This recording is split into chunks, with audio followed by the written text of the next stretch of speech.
Chapter 19 of Deliver Me from Eva by Paul Bailey. This LibriVox recording's in the public domain. Read by Ben Tucker. Chapter 19.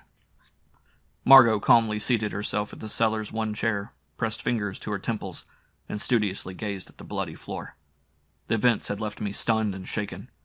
I could not believe my eyes had witnessed the cremation of the genius of the Cradle of Light, that my own hands had taken part in the kill. It seemed incomprehensible to me that actually I had battled to death the brain and will which had mastered me body and soul. But the roar of the fire and the nauseous odors were reminders that Dr. Craner was frying in the same heat which had consumed his victims, and which might well have consumed me. My one overwhelming desire was to escape the grisly cellar, and I glanced at the locked elevator door. With a shock I realized the key was in the doctor's pocket, and the doctor at the moment was being cremated in his own incinerator. Except for the tiny light slits in the outer wall, the room was windowless, and would be Stygian dark without electricity. I stepped around to the elevator hoist and peered up into the cable shaft. There was a clearance, perhaps, for a hungry cat, but freedom for us could not come that way. It was the noise that turned me around. Margot, pale and weary, and with the doctor's gun in her hand, had followed me. "Don't touch it," she warned. "Touch what?" I asked in surprise. "The gun." My brain clutched out from its stupor. I remembered and laughed. "You mean the gun the doctor threw?" She solemnly nodded. "It did land somewhere over here, but that isn't what I was looking for. We must find a way out of this place. We're locked in." "What do you want to get out for?" My God, Margot, what would anyone want to get out for? How about a little freedom and a chance to regain one's sanity? "Is that all you want? Just freedom and sanity?" "I have a wife," I said. "Alone at Thalamus. I'm deeply worried." "Come along," she ordered, beckoning with the gun. "We'll go to Eva." "But how?" I demanded, stepping ahead of her. "We're locked in." "To fill the doctor's shoes, you'll have to think sharper than that." "My brain's foggy," I apologized. Suddenly I turned half around. Who said anything about me filling the doctor's shoes? "I did." "But the doctor had no shoes. He—" "Get over to his tunnel and hush up." A moment later I was peering into the dark hole from whence the doctor had emerged so dramatically. His little overhead tram saddle was suspended from its rail at the very entrance. Convenient it had been for him, but I wondered how we could utilize it.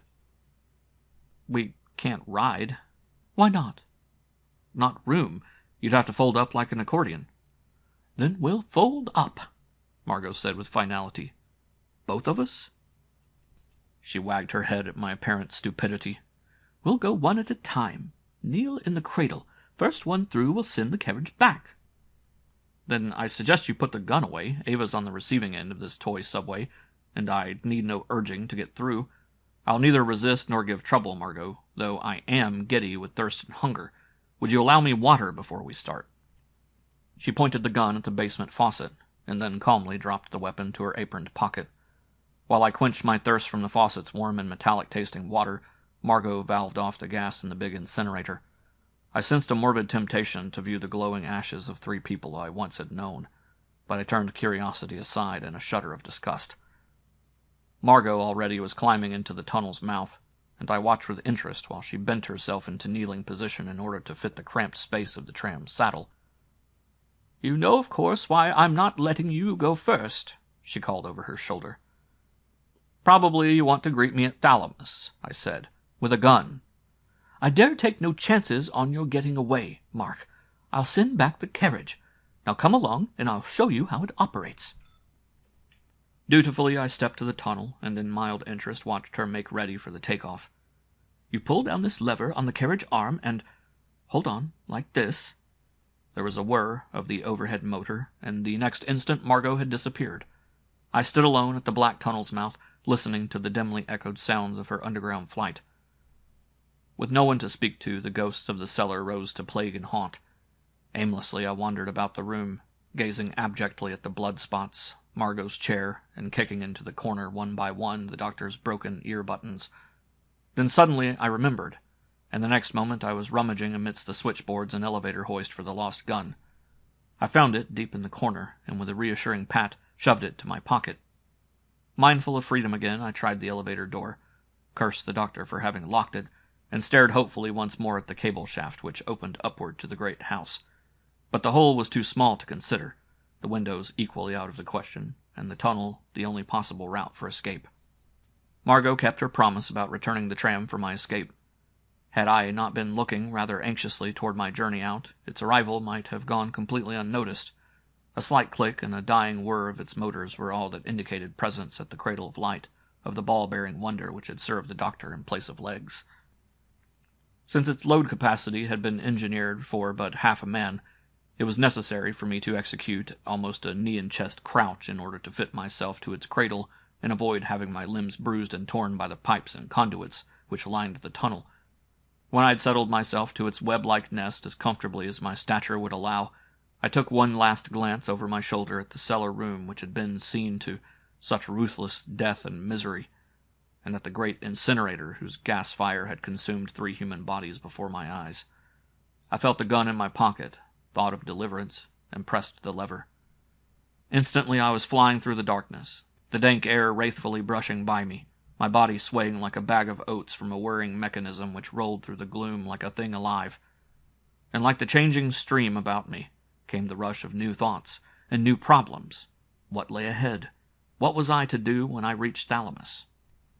Clarity and command of intellect could not have fully returned to me, for the horrors of that which I had been a part had scarcely registered as to social implications. I had seen murder committed, and it had failed to shake me deeply. My hand in the death of Dr. Craner was no more than the animalistic instinct for self-preservation, with neither cunning nor crafty guile its motive.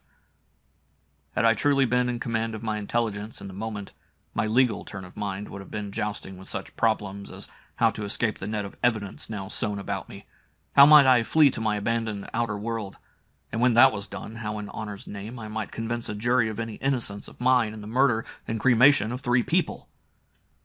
Instead, as I glided through the darkness, I was worrying about how my bride was going to react to the story of what this day had occurred at the Cradle of Light. Would she meet me as a bride? Would she condone my part in the killing of her father? Could ever I hope again for the wanton joy I had known in the days past? Her strange mother had gone before me. I could only guess how mad and reckless were the ideas that fired her brain.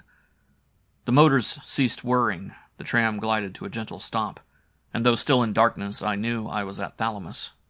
I reached out, felt the door, and after a moment's fumbling, my fingers located the latch handle. I pulled the latch downward, and the metal door swung open against my weight. Cautiously, I wormed feet first out the tunnel's mouth into a rather large room, dimly lighted by a single low-wattage ceiling lamp. With relief and joy, I knew it to be Thalamus's utility basement, confirmed to my blinking eyes by its furnace, incinerator, and switch panels. Margot was nowhere to be seen. After calling her name without answer, I turned my attentions toward finding my way upstairs. Thalamus had no elevator, but I quickly discovered not only a conventional flight of stairs, but a concrete spiral incline, which I took to be both an architectural concession to the doctor's infirmities and his own direct route into the house. The doctor's path interested me, and I chose it. At the top of the incline, I paused before a low door and listened. Steady mumble of the furnace fire was the room's only sound. The moment was nearing when I must face Eva. The disquieting state of my conscience, the question of my bride's safety, and my overwhelming love for her were more than enough to make me anxious. I pushed, and the little door swung easily and freely open. Crouching slightly to clear the doorframe, I stepped through and found myself in my own study at Thalamus. The door itself was backed by a section of the wall's paneled bookcases. I swung the thing neatly back to place, and there was Margot, gun in hand, watching me from my easy chair across the room. "Very ingenious," I said. "It was necessary to provide a means for the doctor to travel between houses." Mentally, I pictured Dr. Craner walking on his hands up the basement incline, grotesquely continuing his inverted strut through the door and to my rug, and then switching to the easier propulsion of the rubber-tired glider strapped to his bottom. That mystery at least had simple answer. "You'll not have to shoot me," I said, looking amusedly at the gun.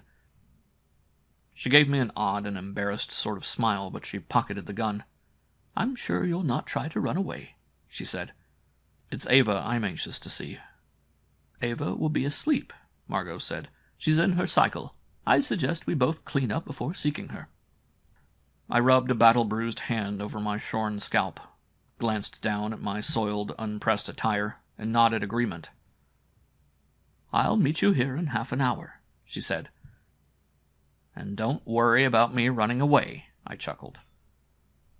Neither worry nor lethal family strife had robbed Margot of her dignity, and she swept from my room as stately as a goddess.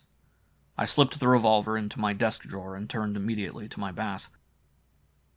A moment later, before my bathroom mirror, I was viewing as strange a creature as ever the eye might behold. My head was naked of hair, a day's black whisker stubble flourished truantly on my face, and my brown eyes looked sunken and dull. My suit was dirty and tattered, and my grimy hands were cracked and bruised. I was hungry and I was fatigued. The day was late morning, and the sunshine was lavishly squandering its heat and light through the windows of the quiet and solemn house.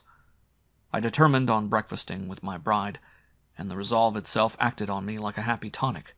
And damn it, if Margot refused service, why, let her be perverse. I'd cook the meal myself. Punctually 30 minutes later I was back in my study, improved in all appearances but my razored head. Margot was late, and I idled to wait at my desk, scribbling notes with the thought of chronicling all the bizarre happenings of days past.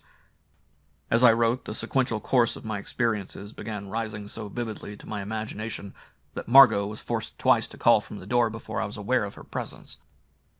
She had changed to clean and neatly pressed blue, and had carefully redone her hair. I dropped pencil, arose, and followed her across the music room. We tiptoed through Ava's treatment chamber, past the table upon which Osmond had died, and entered the silence of her boudoir. Morbid gloom clutched deeper upon me with every step nearer her bed. 1,000 things could have happened to her while I was away. But first sight of my bride, in fair, calm sleep, was definitely reassuring. Contentment smiled from a face as serenely untroubled as that of a child, and I marveled how this could be so. Her honey-colored hair lay tumbled about her face and pillow, and a sense of possessive joy surged chokingly in my throat. "Ava," I called. "Ava, dearest." She neither moved nor wakened. "Ava," I shook her ever so gently. "You cannot waken her," Margot said from behind me. "Her moment hasn't come." "Ava!" An audible sigh escaped her lips as though to reassure me, but Margot was right. She did not waken. I called her name once more, playfully tousled her hair, and shook her in a manner really calculated to arouse her. As if in answer, she turned on her side, drew up her knees like a contented child, and ignored me in sleep. "Why doesn't she waken?" I demanded of Margot. "She's still in her cycle. When the proper hour arrives, you'll have her. That is, I believe you will." "Speak plainly, Margot." "I'll explain to you at breakfast. May I suggest you retire to your study? I'll prepare something. You're hungry?" "I'm famished, but I'd hoped Ava might join me." "That cannot be, for now." As I mentally probed Margot's disclosure, a sense of irritation possessed me. For days past it had been mystery piled on mystery, until I was wearied beyond endurance. An end must somehow come to all this inanity, if ever Ava and myself were to enjoy any sort of normal married life. Whatever her cycle was, I was resolved it would be the last one. "Very well, my pretty lady," I affectionately whispered to Ava. "Sleep on if you must, but I'll return." I kissed the inviting face turned up to me. Together, Margot and I tiptoed from her chamber. At the door, Margot took the gun from her pocket and offered it to me. "I only wanted to be certain you'd return to Ava," she said, drawing confidentially close. "Now that you've seen her, you're free to do anything you like." I shoved the automatic back in Margot's apron pocket and smiled. "Since Our Lady deigns to sleep, suppose you and I have breakfast together." "Thank you, Mark," she said, her face brightening hopefully. "I'll make it my opportunity to reveal some things that you should know. In your study?" "You've already suggested that." "I'll hurry up something. You must be hungry indeed." With my sick mind grasping for some sense of reality, I hurried across the music room to my quarters. End of chapter 19.